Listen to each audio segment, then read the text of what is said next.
سب سے اہم نقطہ جو ہے وہ ہے کہ جی جو ایم این ایز یا ایم پی ایز عدم اعتماد میں اپنی پارٹی کے مخالف ووٹ ڈالیں گے وہ ووٹ گنے نہیں جائیں گے۔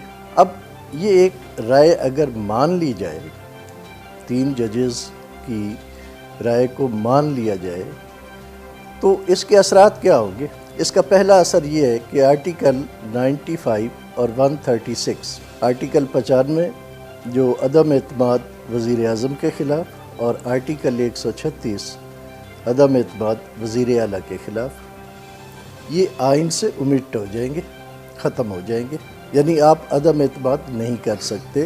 دوسرا اس کا اثر یہ ہوگا کہ آرٹیکل 63A آپ یہ سمجھیں کہ یہ ری فریز ہو گیا، دوبارہ لکھا گیا، اور اگر ووٹ گنے ہی نہیں جائیں گے تو پھر کسی کے ڈی سیٹ ہونے کا تصور جو ہے وہ بھی ختم ہو جائے گا، کیونکہ بنیادی طور پر ہم یہ دیکھیں گے کہ عدم اعتماد ہو نہیں سکتا۔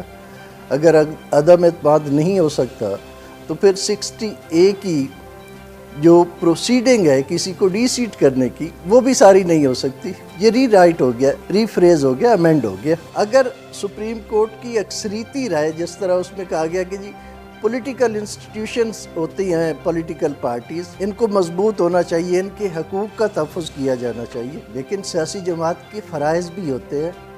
جہاں ہم رائٹس کی بات کرتے ہیں وہاں ڈیوٹیز بھی ہوتی ہیں۔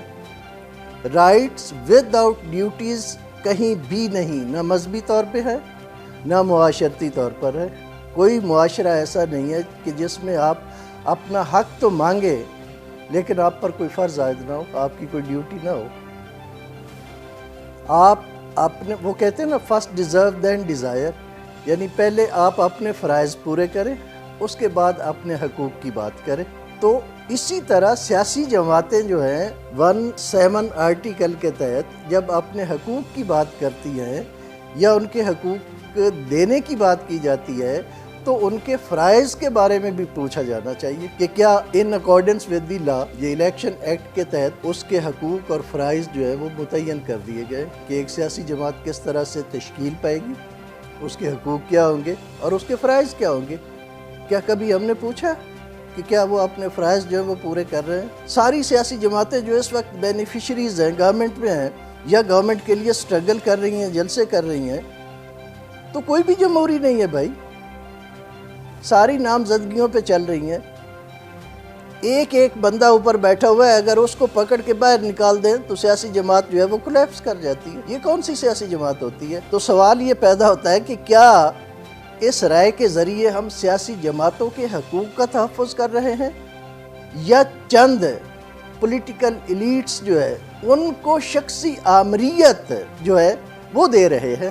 اگر ہم کہتے ہیں کہ جی مارشل لا ہے تو پھر یہ کیا ہے؟ سپریم کورٹ انٹرپریٹیشن کر سکتی ہے، سپریم کورٹ امینڈ نہیں کر سکتی لا کو۔ آپ ایک رائے دے کے، یہ ضروری نہیں ہے کہ جب کسی سے رائے مانگی جائے تو آپ، ٹھیک ہے، ایک بہت ہمارے لیے ایک مقدس عدالت ہے، عدالت عظمیٰ ہے، بہت بڑی عدالت ہے، لیکن وہاں بھی آپ دیکھیں کہ ایک ڈیفرنس آف اوپینین ہے۔ 2 ججز کہہ رہے ہیں کہ جی جو 63 آرٹیکل لکھا ہوا ہے وہ ٹھیک لکھا ہوا ہے، اس کے مطابق کارروائی ہونی چاہیے۔ 3 کہہ رہے ہیں کہ جی ان کے ووٹ ہی نہ گنے جائے، اور نہ گننے کے جو اثرات ہیں وہ میں نے آپ کو بتا دیے۔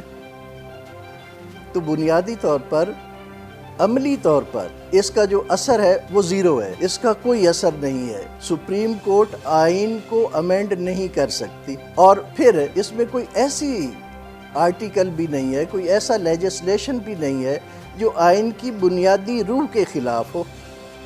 سپریم کورٹ کو یہ حق حاصل ہے کہ اگر آئین کے بنیادی ڈھانچے کے خلاف، بنیادی روح جو ہے اس کے خلاف اگر کوئی لیجسلیشن ہوتی ہے تو اس کو سٹرائک ڈاؤن کر سکتی ہے، لیکن یہاں صورتحال ایسی نہیں ہے۔ یہاں آپ کرائسس میں کرائسس کو ایڈ کر رہے ہیں۔ پہلے بحران تھا، بحران میں بحران پیدا کر رہے ہیں، ایک اور بحران آپ نے پیدا کر دیا۔ اور اب اس صورتحال کے تحت الیکشن کمیشن کی طرف اگر آئے کہ اس سینیریو میں الیکشن کمیشن کیا کرے گا، الیکشن کمیشن سوچے گا کہ اگر ان کے ووٹ گنے ہی نہیں جائیں گے تو پھر ان پہ 63A کی جو ڈی سیٹ ہونے کی سزا ہے وہ کیسے لاگو ہوگی؟ وہ سزا صرف اس وقت لاگو ہوتی ہے جب وہ ووٹ کاؤنٹ ہو، جب وہ ووٹ گنا جائے۔ اگر ووٹ گنا ہی نہیں گیا، فائر ہوا ہی نہیں، تو 302 کیسے لگ گئی؟